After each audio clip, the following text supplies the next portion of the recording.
Hello, welcome to the next episode. I think it's episode 32 of Dinner from the Dining Car. This is June 12th, 2021.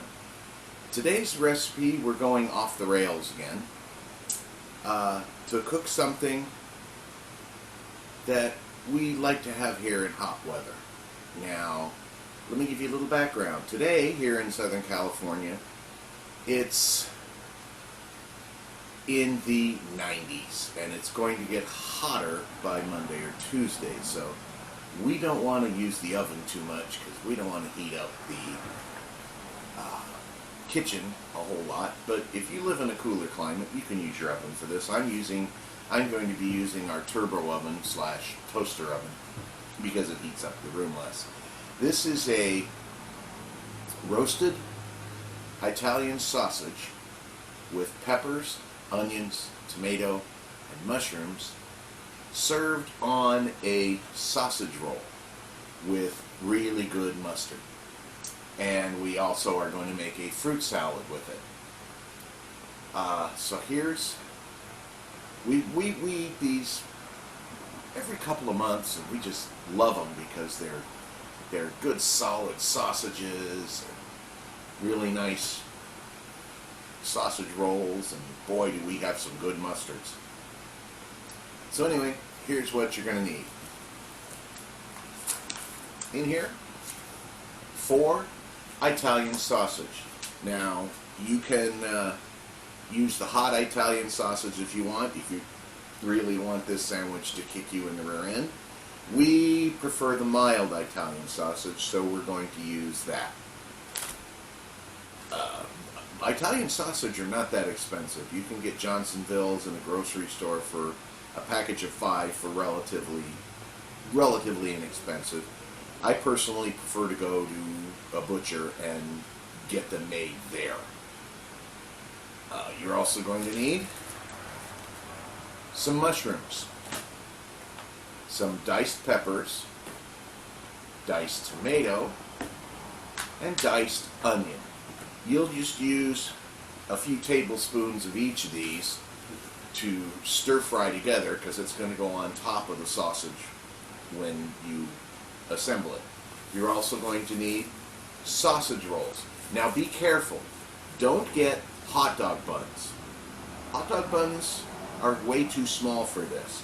These are sausage rolls. They're a little bit bigger, they open up a little wider, and they fit the sausage the way we're going to cook it. Now the sausage, you're going to take each sausage, you're going to slit it down the center lengthwise and butterfly it. And then you're going to roast it at about, or in a toaster oven or in your regular oven, at about 425 degrees for about 25 minutes. And they get all crunchy and tasty. They fold into the sausage roll, and then while those are cooking, you stir fry your other ingredients, and then you put some mustard on the roll, and you plop these other ingredients in there. You'll see it when we do the video. And for the rest of it, we're having a fruit salad. Now, you can make a fruit salad pretty much out of any kind of fruit you want. I've got to go to the store in a little bit and get that watermelon I didn't get yesterday. But here's what we have. We're going to put in some watermelon chunks. We also have blueberries. We have strawberries. And we're going to pit some cherries.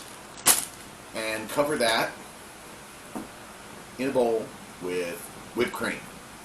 Toss it all together and make it just tastes really good that way. Anyway, that's it for the intro here. It's everything you need. So we'll learn to talk. We'll see you all a little later when we start cooking. Hi guys, we're getting ready to start cooking, but before we start cooking, we are chopping up all the fruit for the fruit salad. My lovely wife has already cut the strawberries in a bowl. Now she's going to deal with putting in some blueberries and cutting some cherries while I'm dealing with cutting up watermelon. Now this is one of those small seedless watermelons. You'll find that these puppies, if you can get these, they're packed with all sorts of flavor and no black seeds to worry about. So anyway, let us get started with that, and because it's going to take us a little time to chop these up. So when we're done with that, we'll get started with the sausage. We'll be back in a bit.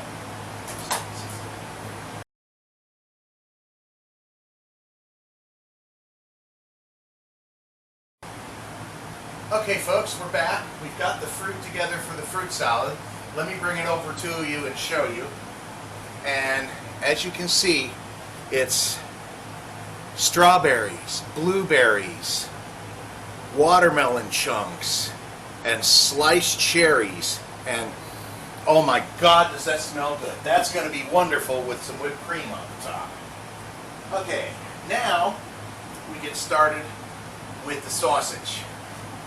What we have to do is you have to take each sausage and you're going to split it down the middle, spread it open, and you're going to put it on, well, because we're using our countertop oven, we have a pan with a rack. You're going to put that on the rack.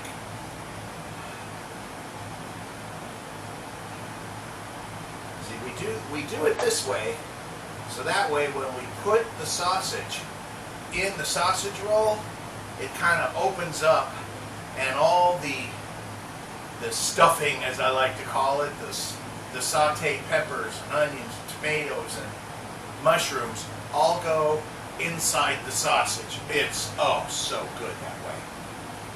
Now normally we only make 2 of these sausages, but I'm going to make all 4 that we have, and the reason for that is because tomorrow night's dinner we're making a pizza, and so I want the sausage already cooked for the pizza. We'll just cut it up tomorrow. You're not going to get to see that on video. Sorry. I don't think my lovely wife here would appreciate 2 videos in a weekend. There. So now let me wash the grease off my hands with cold water, because that hot water is really hot. One of the nice things about this apartment is you turn on the hot water and damn, do you get hot water. Anyway, we also have over here in a skillet a stick of butter melting in about a tablespoon of olive oil. The olive oil is there to keep the butter from burning. Anyway, now let me get these into our countertop oven.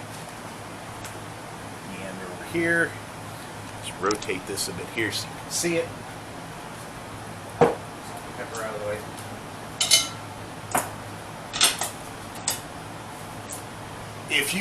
If there are just 1 or 2 of you at home and you want a really nice appliance, buy one of these.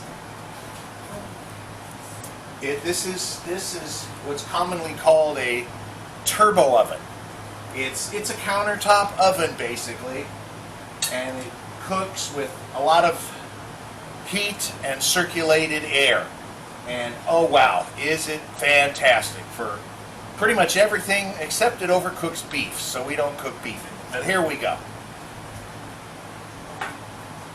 Set those in there. Close the lid. You want to bring it. You want to set it for 425 for about 25 minutes. Oh, the battery's about to die in the camera, so I have to replace the camera battery, and we'll be right back. Okay guys, we're back with a new battery in the camera, so it doesn't suddenly quit on me. We have the butter melting in this pan. So you're going to take some strawberries, some mushrooms. Now the bigger pieces of mushroom you're just going to want to break up in your hands because you don't want them too big. And you're gonna put in maybe, oh, I guess about a cup. That's a pretty good guess. Next, onions. Now, I cheated and already bought diced onions, so you're going to use about a quarter of a cup to half a cup of those.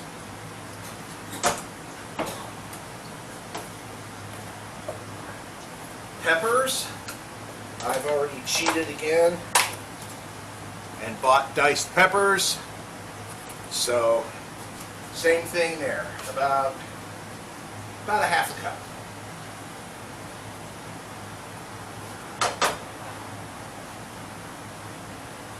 You're going to set your stove burner on hot. And some tomatoes. Now the tomatoes you're not going to use too much.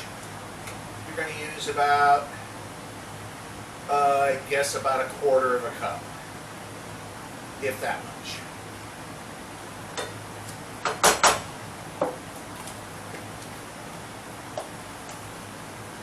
You're going to bring over your salt. Crack some fresh salt on that.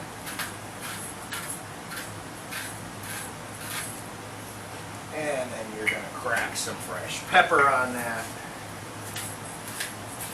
Again, I've said it before, but I'll say it again. If you can find them, get salt and pepper mills. The seasoning inside the mill will stay a lot fresher than buying the buying your salt and your pepper in that little tin that just sprinkles out. That stuff dries out and goes bad in a hurry.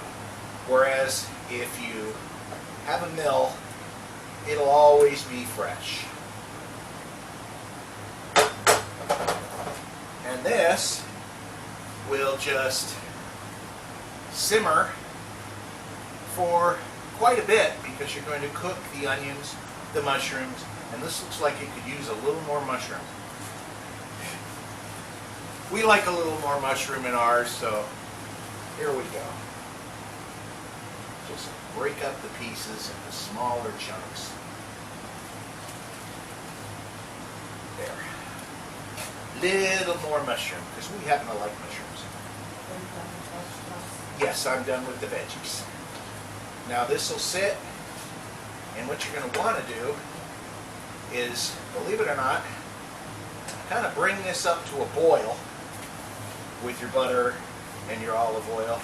Now you'll get some water in here because the peppers and the tomatoes and the onions have a little water in them. And once this boils, you're going to turn this down to low heat and just let it simmer off. And they're going to come out really nice and tender, but still the peppers and onions will have a little bit of snap to them. And they will just be, oh gosh, you should smell this already. This is wonderful. Okay, now that it's down to a boil, you just turn it down to low and cover it. And that's it until we have everything cooked up. And this will be done right about the same time your sausage is going to be done. So we will see y'all when, in about 20 minutes, when that's all done. See you then.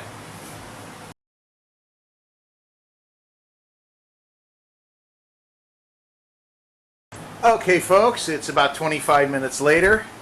This is what the sausage looks like.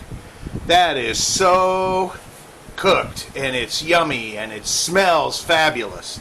If we go over here to the stove, if I can do it without killing myself on the tripod, this is what your veggies look like. These are going to go in on top of your sausage sandwich. Now, when it comes to mustard,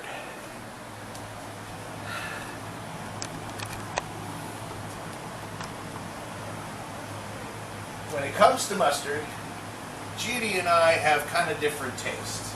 Judy loves a good spicy brown mustard. So we're gonna, you want mayonnaise or mustard? I like the mustard. You want the brown mustard? Okay. Don't Now- put a lot. That's fine. Grab a spoon real quick, mush that up with bread. And you just spread your mustard around on your sausage roll.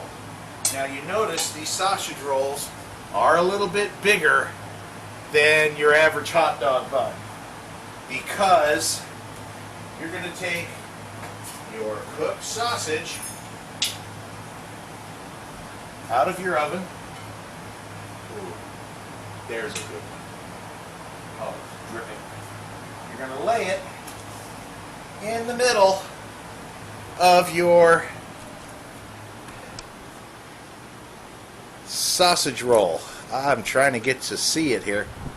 And then we go over to the stove. We get the top off. And if you saw these vegetables, oh my goodness, do they look yummy. Let me just show you real quick. That's what your cooked vegetables look like, guys. That's all nice and yummy and cooked up. And those go right on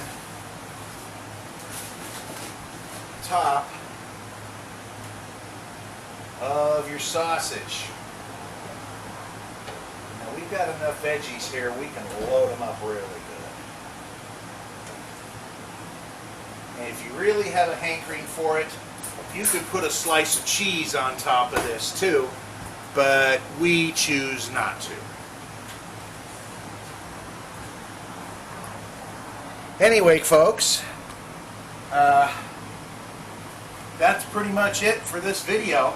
It's easy to cook, easy to make, easy to serve, easy to eat, and it's really, really yummy. Thanks for coming along on this little adventure. If you do me a favor, punch that like button, and please, please, please subscribe. And stop for a second, because the noise. And if you have any comments, questions, want a copy of this recipe, which is simple enough to keep in your head, give me a shout, shoot me out an email at dinnerfromthediningcar@yahoo.com. Anyway, now that it's almost 7 o'clock in the evening, we are going to sit down and eat our dinner. Have a great night.